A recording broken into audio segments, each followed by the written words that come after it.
বন্ধুরা, আগামী রবিবার পবিত্রা রোপিণী একাদশী। আর এই একাদশী ব্রত আপনারা পালন করুন বা না করুন, অন্ততপক্ষে এই পবিত্রা রোপিণী একাদশীর রাতে এক চিমটি হলেও খাবেন এই একটি জিনিস। তাহলে ভগবান শ্রী হরির কৃপায় সারা জীবন সুস্থ ও নিরোগ থাকবেন। এছাড়াও আপনি অখণ্ড সৌভাগ্যের অধিকারী হবেন।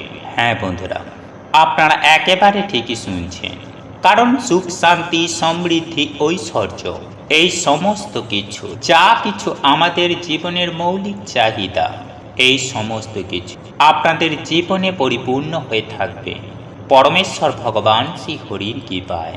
তাই আজ আমি আমার এই ভিডিওটির মাধ্যমে এমন একটি বিশেষ খাবারের কথা জানিয়ে দেব, যে খাবারটি আগামী রবিবার পবিত্রা রোপিণী একাদশীর রাতে যদি আপনি এক কণা হলেও মুখে তুলতে পারেন, তাহলে সুনিশ্চিতভাবে যেমন আপনার প্রতি অত্যন্ত সন্তুষ্ট হবেন, ঠিক তেমনই আপনার জীবনে সৌভাগ্য ফিরবে এবং সেই সঙ্গে আর্থিক উন্নতি হবে অবধারিত। এবং শ্রীহরির কৃপায় সারা জীবন আপনারা সুস্থ ও নিরোগ হয়ে আনন্দের সহিত দীর্ঘ জীবনযাপন করতে সক্ষম হবেন। কারণ আপনারা প্রত্যেকেই জানি যে রাখে হরি মারেকে। তাই স্বয়ং পরমেশ্বর ভগবান শ্রীকৃষ্ণকে সন্তুষ্ট রাখতে এবং শ্রী হরির কৃপায় সব সময় সুস্থ ও নিরোগ থাকতে আগামী 27শে আগস্ট 2023 রবিবার পবিত্রা রোপিণী একাদশীর রাতে এই বিশেষ জিনিসটি অতি অবশ্যই সপরিবারে গ্রহণ করবেন। তাই এই প্রসঙ্গে বিস্তারিত জানার আগে আপনাদের বলে রাখি, আপনি যদি আমাদের এই চ্যানেলে নতুন হয়ে থাকেন তাহলে চ্যানেলটি অবশ্যই সাবস্ক্রাইব করুন এবং পাশে থাকা নোটিফিকেশন বেল আইকনটি ক্লিক করুন। কারণ আমি বিভিন্ন প্রকার তন্ত্র মন্ত্র, বশীকরণ, টোটকা, বাস্তু টিপস, জ্যোতিষশাস্ত্র, পুজো আরাধনা এবং ব্ল্যাক ম্যাজিক করা নিয়ে নিত্য নতুন ভিডিও আপলোড করে থাকি, যা প্রয়োগ করার মাধ্যমে আপনার জীবনে থাকা সকল প্রকার সমস্যার সমাধান হয়ে যাবে। চলুন এইবার মূল আলোচনায় প্রবেশ করা যাক। তবে এই মূল আলোচনায় প্রবেশ করার আগে আপনারা যদি স্বয়ং পরমেশ্বর ভগবান শ্রীকৃষ্ণকে ভালোবেসে থাকেন, যদি আপনারা চান প্রভু নারায়ণের আশীর্বাদ ও কৃপা লাভ করতে, তাহলে জয় শ্রী হরি জয় লিখে কমেন্ট অবশ্যই করবেন। বন্ধুরা, এইবার আমি আপনাদেরকে বলে রাখি, আগামী রবিবার পবিত্রা রোপিণী একাদশীর রাতে কোন জিনিসটি খাবেন। তবে বন্ধুরা, এই বিষয়টি জানার আগে আমাদের প্রত্যেকের জেনে রাখা প্রয়োজন যে এই রোপিণী একাদশী ব্রতের পারণ সময় কখন। বন্ধুরা, এই পবিত্রা রোপিণী একাদশীর পারণ সময় হল পরদিন সোমবার সকাল 5টা 34 হইতে সকাল 9টা 47 পর্যন্ত। বন্ধুরা, একই সঙ্গে আপনারা এটাও মনে রাখবেন, সর্বোপরি এই একাদশী ব্রতের প্রভাবে ভক্তদের সমস্ত মনস্কামনা পূর্ণ হয় বলেও প্রচলিত আছে। বন্ধুরা, আপনারা রোপিণী একাদশী ব্রতে বাড়িতে কিছুটা পরিমাণ ক্ষীর তৈরি করবেন। হ্যাঁ বন্ধুরা, আপনারা একেবারে ঠিকই শুনছেন। আপনারা নিষ্ঠা, ভক্তি ও আন্তরিকতার সহযোগে এই ক্ষীর তৈরি করুন এবং আপনার বাড়িতে যদি পরমেশ্বর ভগবান শ্রীকৃষ্ণের যদি কোনো মূর্তি বা চিত্র থেকে থাকে, তাহলে আপনি আগামীকাল সন্ধ্যার পর স্বয়ং প্রভু শ্রী নারায়ণ বা শ্রীকৃষ্ণের পুজো আরাধনা করুন এবং পুজো আরাধনা করার সময় এই ক্ষীর আপনি পরমেশ্বর ভগবান শ্রীকৃষ্ণের উদ্দেশ্যে নিবেদন করুন। তবে একটি কথা অতি অবশ্যই মাথায় রাখবেন, যে এই ক্ষীর সাথে আপনাকে একটি হলেও তুলসী পাতা নিবেদন করতে হবে। এরপর এই ক্ষীর ভগবানের সামনে নিবেদন করে আপনি আপনার ভক্তি, নিষ্ঠা ও আন্তরিকতার সঙ্গে বিশ্বাসের সহিত ভগবান শ্রীকৃষ্ণের পুজো আরাধনা করুন এবং পুজো আরাধনা হয়ে যাবার পর রাতে ঘুমানোর আগে পরমেশ্বর ভগবান শ্রীকৃষ্ণের কাছ থেকে ওই তুলসী পাতা সহ ক্ষীরটি তুলে নেবেন এবং ওই ক্ষীরের সাথে তুলসী পাতা দিয়ে আপনারা সপরিবারে প্রসাদ স্বরূপ গ্রহণ করুন।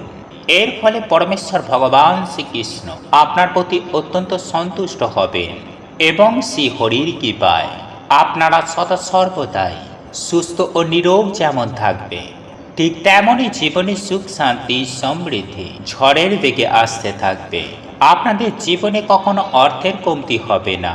সেই সঙ্গেই ৩৩ কোটি দেবদেবীর আশীর্বাদ আপনাদের সঙ্গে সাথে থাকবে। তাই বন্ধুরা, আগামী রবিবার পবিত্রা রোপিণী একাদশী, আর এই একাদশী ব্রত আপনারা পালন করুন বা না করুন, অন্ততপক্ষে এই পবিত্রা রোপিণী একাদশীর রাতে এক চিমটি হলেও খাবেন এই একটি জিনিস। দেখবেন সারা বছর অর্থবৃষ্টি হবে, আপনারা সুস্থ সবল থাকবেন পরমেশ্বর শ্রী হরির কৃপায়। বন্ধুরা, একই সঙ্গে আপনারা এটাও মনে রাখবেন বন্ধুরা, আগামী রবিবার পবিত্রা রোপণ একাদশীর দিন ভুলেও করবেন না এই 5টি কাজ, নইলে আপনি আপনার নিজের দুর্ভাগ্যকে যেমন ডেকে আনবেন, ঠিক তেমনই আপনি আপনার স্বামী সন্তানের চরম ভয়ঙ্কর অমঙ্গলকে ডেকে আনবেন। একই সঙ্গে আপনার এবং আপনার পরিবারের চরম ভয়ঙ্কর মহাবিপদের মুখে আপনারা পড়তে পারেন, তথা চতুর্দিক থেকে জ্বালা যন্ত্রণা দুঃখ কষ্ট বিপদ আপদ রোগ ব্যাধি আসতে পারে। হ্যাঁ বন্ধুরা, আপনারা একেবারে ঠিক, কারণ আজ আমি আপনাদেরকে এমন বিশেষ বিশেষ কিছু দিক তুলে ধরব যা প্রত্যেকের জেনে রাখা প্রয়োজন। কারণ বন্ধুরা, আপনারা প্রত্যেকেই জানি যে হিন্দু সনাতন ধর্মে এমন বিশেষ কিছু কিছু দিন রয়েছে, যে দিনগুলিতে আপনি যদি শাস্ত্রের কথা মেনে চলতে পারেন, তাহলে সুনিশ্চিতভাবে বলা যেতে পারে যে আপনি জীবনে অনেকখানি সৌভাগ্য লাভ করতে পারবেন। তাই আজ আমি আমার এই ভিডিওটির মাধ্যমে আপনাদেরকে জানিয়ে দেব, রবিবার পবিত্রা রোপণ একাদশীর দিন এমন বিশেষ কিছু কিছু কাজ রয়েছে, সেই কাজগুলি আপনারা কিন্তু ভুলেও করতে যাবেন না, নইলে আপনারা নিজের অজান্তেই আপনি আপনার এবং আপনারই স্বামী সন্তানের বিপদকে ডেকে আনবেন। ঠিক তেমনই আপনার জীবনে এসে উপস্থিত হবে নানান রকমের ঝুট ঝামেলা ও চরম ভয়ঙ্কর দারিদ্রতা। তাই আপনি যদি ভয়ঙ্কর বিপদের মধ্যে পড়তে না চান, আপনি যদি আপনার স্বামী সন্তানকে নিয়ে সুখ শান্তি সমৃদ্ধিতে ঘর সংসার করতে চান, তাহলে আগামী রবিবার পবিত্রা রোপণ একাদশীর দিন এই সমস্ত কাজ করে নিজের দুর্ভাগ্যকে কখনোই ডেকে আনবেন না। যাই হোক বন্ধুরা, আমি সবার প্রথমে যে বিষয়টি আপনাদেরকে অবগত করাতে চাই, আর তা হলো পবিত্রা রোপণ একাদশী কখনোই বেলা পর্যন্ত ঘুমিয়ে থাকবেন না। এই পবিত্রতম দিনে সকাল সকাল ঘুম থেকে উঠে আপনি সবার প্রথমেই যেটি করবেন, বাড়ি ঘর দোয়ার পরিষ্কার পরিচ্ছন্ন করে নিয়ে, অর্থাৎ বাসি পাঠ সেরে নিয়ে আপনি তাড়াতাড়ি স্নান করে নেবেন। তবে বাসি পাঠ সারার আগে আপনারা সকালে ঘুম থেকে ওঠার পর আপনাদের বাড়ির যে প্রধান দরজা আছে, সেই প্রধান দরজায় 1 ঘটি জল অতি অবশ্যই ঢালবেন। তারপর বাসি পাঠ করে স্নান করে মা লক্ষ্মী এবং প্রভু নারায়ণের পুজো আরাধনা করবেন। বন্ধুরা, আপনারা কোনো মতেই এই দিন বেলা পর্যন্ত যেমন ঘুমাবেন না, ঠিক তেমনই সন্ধ্যাবেলায় আপনারা ঘুমিয়ে থাকবেন না।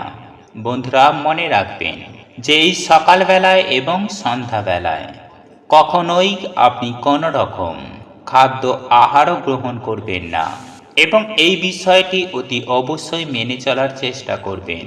কারণ শাস্ত্রে স্পষ্টত উল্লেখ করা হয়েছে যে সকাল সন্ধ্যায় যে ব্যক্তি ঘুমিয়ে থাকে তার ভাগ্য একেবারে ঘুমিয়ে যায়, এবং এই সময়ে খাওয়া দাওয়া করাটাও খুব একটা শুভ বলে পরিগণিত করা হয় না। তাই ঘুমানো এবং খাওয়া থেকে এই দুইটি সময় নিজেদেরকে বিরত রাখবেন। বন্ধুরা, এরপর দ্বিতীয় যে কাজটি আপনাদেরকে বলবো তা হলো যে সকালবেলা ঘুম থেকে উঠে কখনোই বাড়ির মধ্যে ঝগড়া কলহ অশান্তি পরের বিষয়ে আলোচনা করা, অর্থাৎ পরচর্চা করা, কাউকে ছোট বড় ভাষায় কথা বলা, কোনোভাবে এই সকল অধার্মিক কাজ আপনি কখনোই করবেন না। আর আপনি যদি এই সমস্ত কাজগুলি জেনে বুঝে বা না জেনেও করে থাকেন, তাহলে মা লক্ষ্মী আপনার উপরে অত্যন্ত রুষ্ট হবেন। ঠিক তেমনই আপনি ভগবানের আশীর্বাদ ও কৃপা থেকে বঞ্চিত হবেন। তাই এই বিষয়টিও অতি অবশ্যই মেনে চলার চেষ্টা করবেন। আর এই সমস্ত কাজই হচ্ছে অধার্মিক কাজ। বন্ধুরা, যারা সমাজে থেকে ধর্মের পথে চলে না, তারা এই সমস্ত নোংরা কাজ করে এবং জীবনে চরম ভয়ঙ্কর মহাবিপদের মধ্যে পড়ে। তাই অতি অবশ্যই আপনারা এই বিষয়গুলি মেনে চলবেন। বন্ধুরা, এরপর তৃতীয় যে বিষয়টির কথা আপনাদেরকে জানিয়ে দেব তা হলো, বন্ধুরা, আগামী রবিবার পবিত্রারোপণ একাদশীর দিন আপনারা কোনোভাবে কোনো মানুষকে মনে প্রাণে আঘাত দিয়ে কথা বলবেন না বা বড় কোনো কথা বলে তাকে কষ্ট দেবেন না।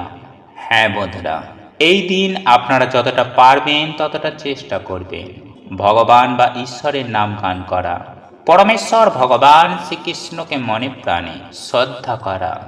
দেখবেন নিশ্চিতভাবে আপনার এবং আপনার পরিবারের কল্যাণ হবেই হবে।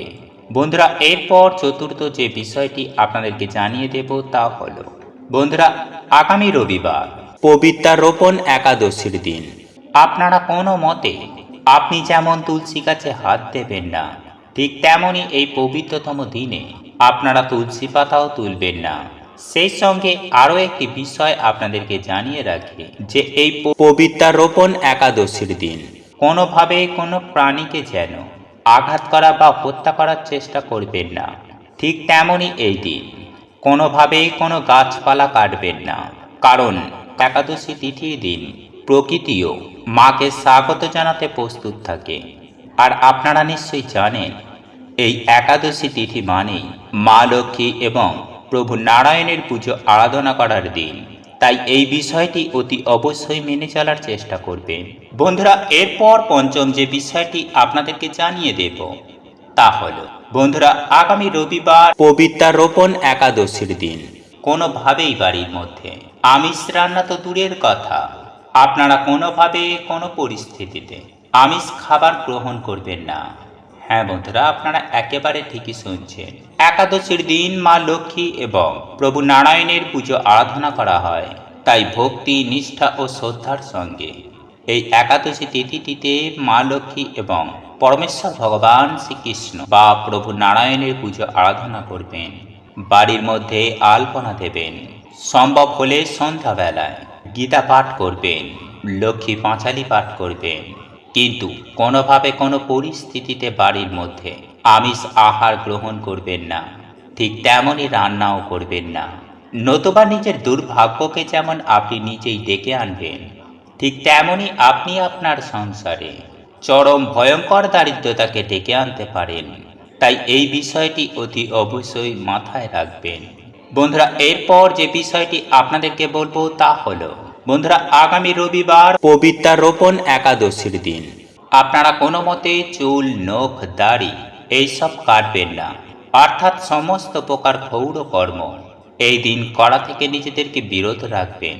এবং একই সঙ্গে আপনাদেরকে জানিয়ে রাখি যে এই দিন যদি কোনো ব্যক্তি মাথায় সাবান, শ্যাম্পু দেন বা এই সমস্ত ক্ষৌর কর্ম করতে যায়, তাহলে তাকে আপনারা আটকাবেন। হ্যাঁ বন্ধুরা, আপনার বাড়িতে থাকাকালীন অবস্থায় যেন কোনোভাবে কোনো পরিস্থিতিতে এই সমস্ত কাজ বাড়ির লোকজন যেন না করে, এই দিকটায় অবশ্যই খেয়াল রাখবেন। নতুবা মা লক্ষ্মী আপনার গৃহ ছেড়ে চলে যেতে বেশি সময় নেবে না। বন্ধুরা, এরপর আমি আপনাদেরকে যে বিষয়টি জানিয়ে দেব সেটি অত্যন্ত গুরুত্বপূর্ণ। আর তা হল, বন্ধুরা, আগামী রবিবার পবিত্রারোপণ একাদশীর দিন আপনার বাড়িতে যদি কোনো অসহায়, গরিব, দুঃখী, দুস্থ মানুষ আসে, তাহলে তাকে কখনোই খালি হাতে ফিরিয়ে দেবেন না। আপনার সাধ্য ও সামর্থ্য অনুযায়ী আপনি যতটুকু পারবেন আপনি তাকে ততটুকু দিয়েই সাহায্য করবেন। বন্ধুরা, শাস্ত্র মতে মনে করা হয় যে একাদশীর দিন দান ধর্ম করাকে পরম ধর্ম বলে মনে করা হয়েছে। হ্যাঁ বন্ধুরা, শাস্ত্র মতে মনে করা হয় যে সকল ব্যক্তি পবিত্রারোপণ একাদশীর দিন যদি কিছু আপনার সাধ্য ও সামর্থ্য অনুযায়ী কোনো গরিব, দুঃখী, অসহায়, দুস্থ মানুষ কিছু দান করতে পারেন, তাহলে সেই দান আপনাদের অখণ্ড পূর্ণ দান হিসাবে সঞ্চিত হবে, যার ফলে আপনি একজন অখণ্ড ভাগ্যশালী হয়ে উঠবেন। কারণ একটা কথা মনে রাখবেন বন্ধুরা, যে যদি কোনো মানুষকে দান করা হয় তাহলে আপনার কমে যাবে না, বরং আপনাদের জীবনে যেমন অখণ্ড সৌভাগ্য লাভ করা যায়, ঠিক তেমনি আপনি যা দেবেন ভগবান বা ঈশ্বর এর থেকেও দ্বিগুণ আপনার কাছে ফেরত পাঠিয়ে দেবেন। তাই এই বিষয়টি অতি অবশ্যই মাথায় রাখবেন বন্ধুরা। এছাড়াও আপনাদেরকে এটাও বলে রাখি যে আপনারা এই পবিত্রারোপণ একাদশীর দিন কোনো মতে বাড়ি ঘর দোয়ার কখনো অপরিচ্ছন্নভাবে রাখবেন না। বিশেষ করে আপনার বাড়ির সদর দরজাটিকে পরিষ্কার পরিচ্ছন্ন করে রাখবেন। কে বলতে পারে ভগবান বা ঈশ্বর কোন বেশে কোন ছলে আপনার বাড়িতে এসে পড়ে। বন্ধুরা, আপনাদের এই ভিডিওটি যদি পছন্দ হয়ে থাকে তাহলে ভিডিওটি লাইক করুন, কমেন্ট করুন এবং বন্ধুদের সাথে শেয়ার অবশ্যই করুন। মনে রাখবেন, আপনার একটি শেয়ার অনেক মানুষকে উপকৃত করতে পারে। এবং আপনি যদি নতুন হয়ে থাকেন তাহলে চ্যানেলটি অবশ্যই সাবস্ক্রাইব করবেন এবং পাশে থাকা নোটিফিকেশন বেল আইকনটি ক্লিক করবেন এইরূপ নিত্য নতুন ভিডিও সবার আগে দেখার জন্য। ঈশ্বর আপনার মঙ্গল করুক। আপনি সুস্থ থাকুন, ভালো থাকুন।